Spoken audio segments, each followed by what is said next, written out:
Hey everyone, happy Magic Monday. Hi, Christine.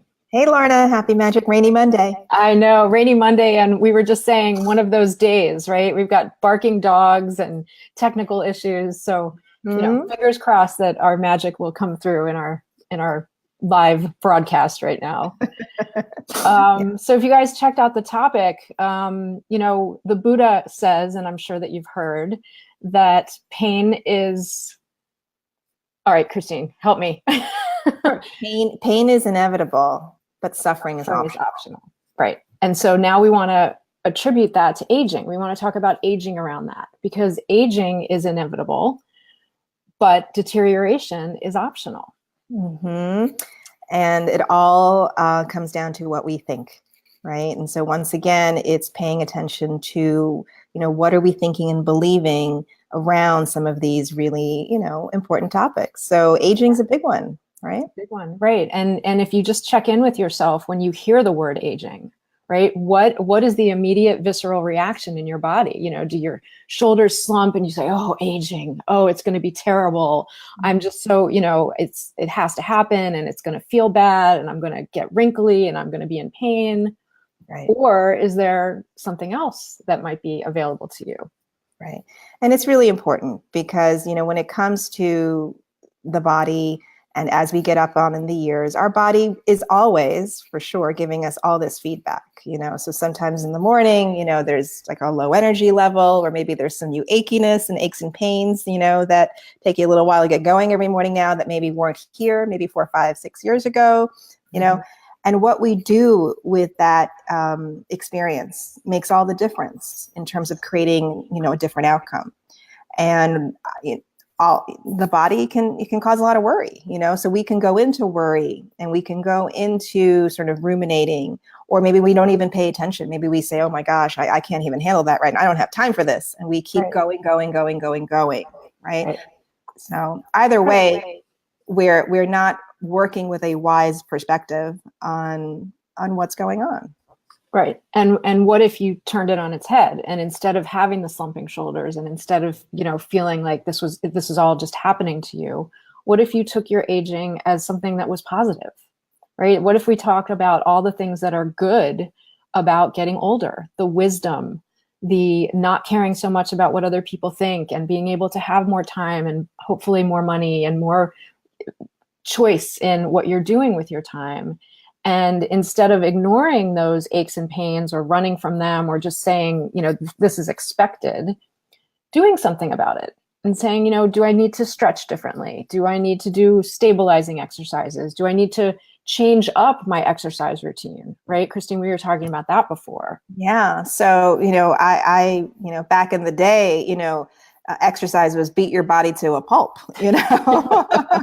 right? No pain, no gain, all of the beliefs, that I've very much let go of in my later years. And when it comes to tuning into what I really need, and that is to feel good.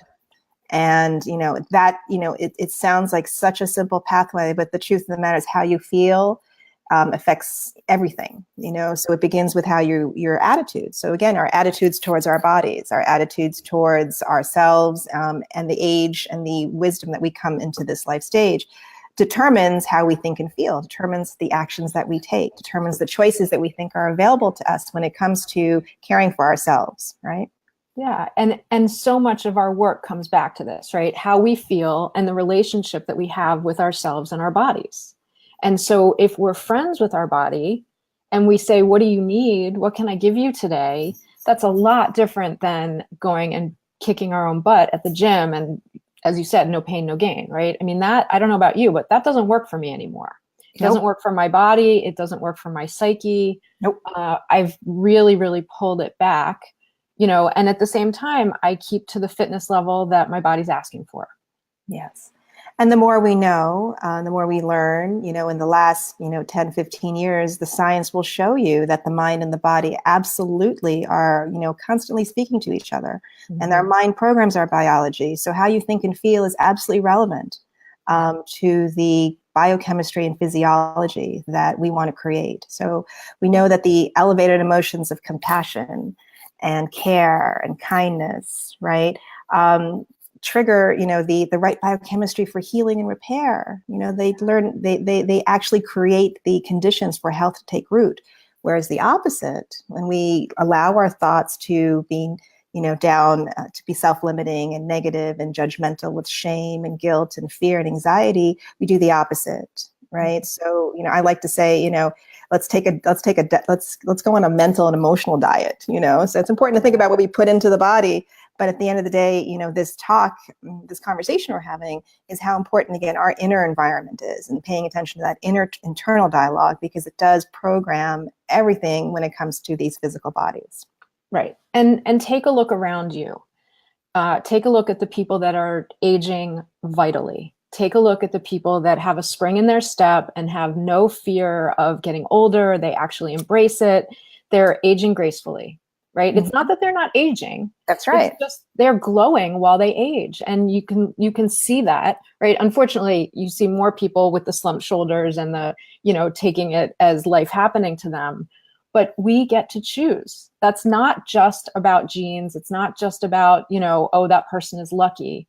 That person has a mindset that says, I'm not worried about this. I enjoy life, and bring it on.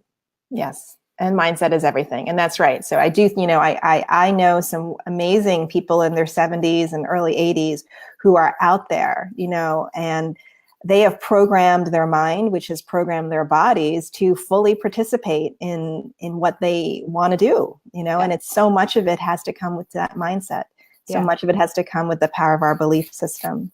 Right. And then you have the flip side, which is unfortunate, where you have people who send their kids off to college and they kind of say, I'm done now. Right. This is it. It's all downhill from here. Right. And listen, everyone gets to subscribe to what they want. But as you believe, so you shall be. Exactly. So beware. Be very aware of what your thoughts are about aging. Yes. So we want to bring a wiser intelligence. We want to bring an open heart. We want to have room for possibility, right? There are so many more options on the menu when it comes to aging than we've been led to believe. And they're all available to each and every one of us by virtue of how we think. Yes. And Christine, I look forward to us getting older and being friends forever. Bring it. Bring it. All right. Happy Magic Monday, guys. Think about this, and we'll see you next week. Take care. Bye. Bye.